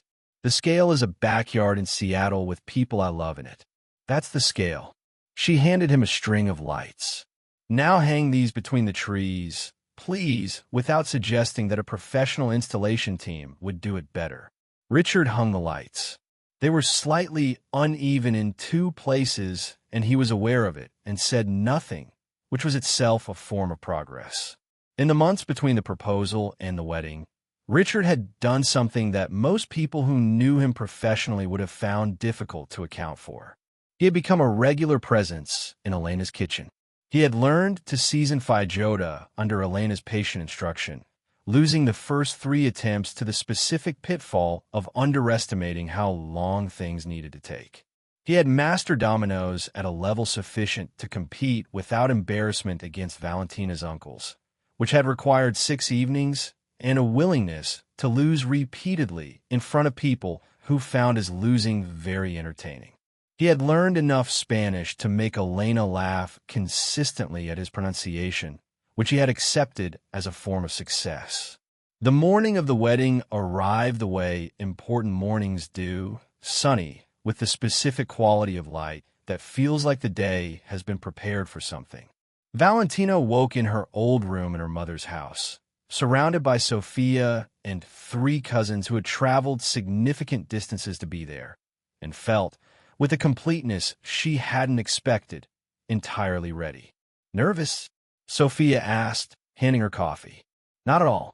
Isn't that strange? It means it's right. Valentina looked at herself in the mirror, in the dress she and Sophia had chosen together, simple and exactly right, and thought about the cleaning uniform in the closet of her Stanford apartment, which she had kept because it was hers, and because what it represented was hers, and because no amount of advancement would make her want to pretend it had never been her life. Across the city, in Richard's apartment, the morning was considerably louder. Arthur was there, and three engineers who had apparently required no invitation to appear, and Richard's father Charles, who had flown in from New York and was adjusting his son's tie with hands that were slightly less steady than usual. "Are you certain about this, son?" Charles asked, for what both of them knew was the fifth time. "More certain than anything I've ever been certain about." "She's not," Charles began and stopped himself. Richard turned from the mirror and looked at his father with the specific calm of someone who has already had this conversation internally and arrived at the end of it. "She's better than anything either of us imagined, and I'm a better person because of her, which is all you ever actually wanted from me, even if you expressed it through entirely different means." He paused. "So I hope you'll be happy, because I am." Charles looked at his son, at the ease in his posture, the genuine smile he hadn't seen on Richard's face since the boy was small, the evidence of a happiness that had nothing to do with professional achievement and everything to do with simply being in the right place with the right person. "I approve," he said, and meant it. Arthur, who had been diplomatically occupying himself with the coffee situation, appeared at Richard's elbow. "For what it's worth, boss, I've known you for 9 years, and you seem about 40% more human than usual." "Is that a compliment?" "That is a significant compliment." By 3:30, Elena's backyard had been transformed into something that expressed exactly what it was: a celebration organized by people who knew what they were celebrating and why it mattered. Carter Tech colleagues occupied chairs beside neighborhood friends. Engineers conducted conversations in English that were answered in Spanish and then translated by Sophia with an accuracy that had clearly been developed through practice. Children ran the perimeter with the focused energy of small people at events that do not require them to be quiet. Richard stood at the end of the aisle, formed between the garden chairs, with his hands clasped and the specific internal experience of someone about to do the most important thing they've ever done and knowing it. Elena came over with the unhurried calm of someone who has watched this man become part of her family and has already decided she likes what she sees. "Breathe," she said. "It's a wedding, not an acquisition." "Acquisitions are less consequential," Richard said honestly. "You're not going to lose anything today." She patted his arm. "She loves you. Just let her." The music began, Valentina's choice, something with enough joy in it to make the occasion feel like what it was rather than what it was expected to be. Sophia came first, then 2 cousins, and then, from the far end of the garden, Valentina.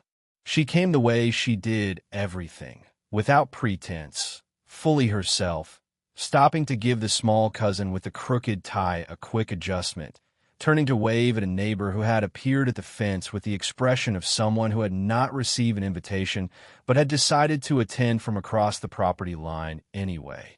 When she finally reached Richard, he was smiling in the way that had taken nearly a year to appear reliably and that she intended to spend the rest of her life keeping available.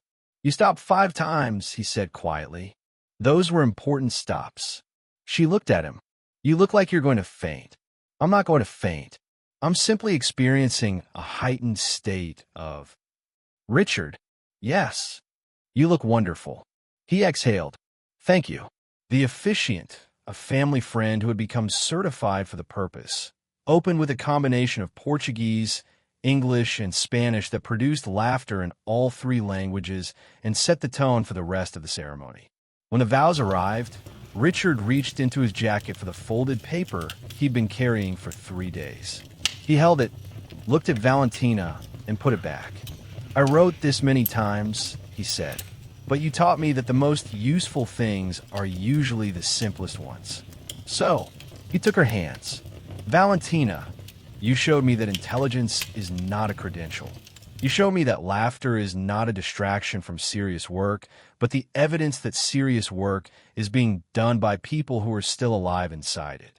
You taught me that the most advanced systems fail when they lose track of the human being they were built to serve, and that the same is true of people. He squeezed her hands.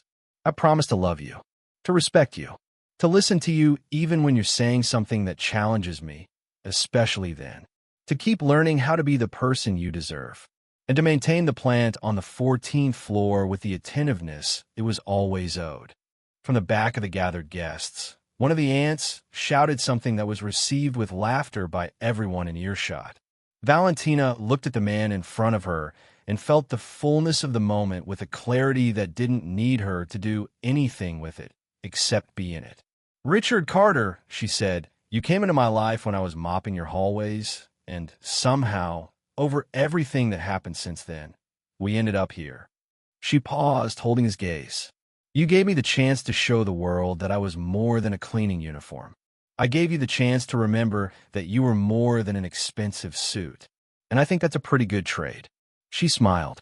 "I promise to keep challenging you, to keep making you laugh at the moments you've decided are too serious for laughter, to keep talking to the plants because they deserve a voice, and to keep reminding you that the most important things in this company, in any company, are the people."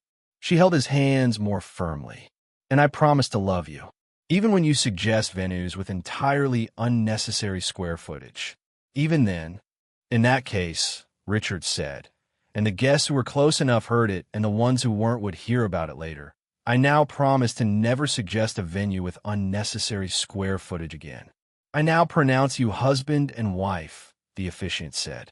"You may kiss." They were already there. The sound that came from Elena's backyard at that moment could be heard on the neighboring street, which was entirely appropriate. The reception that followed was exactly as Valentina had envisioned it, and nothing like anything Richard had been to before, and he was happier at this party than at any of the others, which told him something important about what happiness actually required. There was food in quantities that suggested the ants had been cooking for days, which they had. There were drinks for every preference, ranging from the beer Richard's colleagues were discovering they enjoyed to the fruit punch Elena had made from memory, and a recipe that existed only in her hands. There was music that had no ambiguity about whether it wanted people to dance, and so people danced, including Richard, who had spent 6 weeks learning salsa in secret and now deployed it with the focus and precision of someone who had practiced rather than the fluid ease of someone who had grown up with it, but who was having an unmistakably excellent time. "Who is this man?" Arthur asked Rachel, watching Richard spin Valentina across the improvised dance floor while laughing at his own mistakes. "That's who he was always going to be," Rachel said. "He just needed someone to show him the door." Arthur, who had known Richard for 9 years and had never seen him laugh at himself in a professional context, raised his glass. "To Valentina Ramirez." "To Valentina Ramirez," Rachel agreed. Later, when the night had settled into its later ease and the dancing had given way to sitting and talking and the children had been collected by their tired, contented parents, Valentina and Richard found a quiet corner of the backyard beneath the unevenly hung string lights. "Mrs. Carter," Richard said, holding her hand, watching the remaining guests from their corner. "Mr. Carter," she replied. "How does it feel to be officially married to a genius custodian?" "It feels like the most fortunate development of my professional and personal life." "Good answer. I've been practicing." She leaned into him, and they were quiet for a moment in the good way, the silence of people who have arrived somewhere and don't feel the need to fill it with anything but being there. "Richard," she said. "Yes, I have an idea." He laughed, and it was the real one, completely unmanaged. "You always have an idea. What is it? What if we started something? Not another tech company. Something different." She turned to look at him. "A program. For kids from communities like the one I grew up in. Teaching coding, AI, data science. Making the tools accessible to the people who have always been told those tools weren't for them." She watched his face. "We call it code from the heart." Richard looked at her in the string-light glow of Elena's backyard. with the sounds of the family gathered around them, and the knowledge of everything that had passed between them since a midnight cleaning shift in a meeting room that had changed both their lives. Yes, he said, without conditions, without projections. Yes. Valentina looked at him. You didn't even ask for a budget. I trust you. That's very unlike you. I'm practicing, he said and pulled her in. 3 years later, the headquarters of Code from the Heart occupied a space in downtown Seattle that had once been a storage facility and was now something considerably more interesting.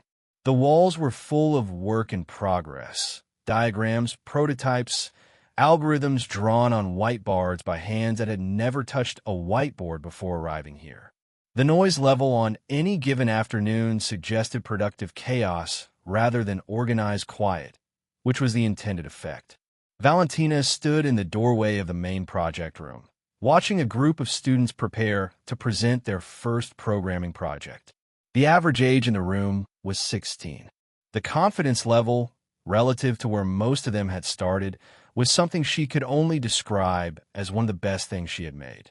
A girl at the front of the room was explaining her project, a system that could help non-native English speakers navigate public services more efficiently, using the specific vocabulary someone had learned it because they needed it rather than because it was required. She was explaining it simply, directly, with the ease of someone who understood it. Valentina recognized it. She had cultivated parents who needed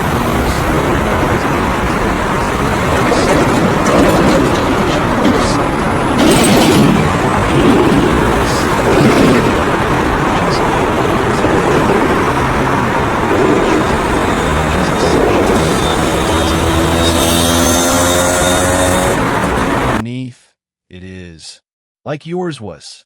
Valentina smiled. How's the proposal coming? He asked. The expansion into the schools. Almost ready.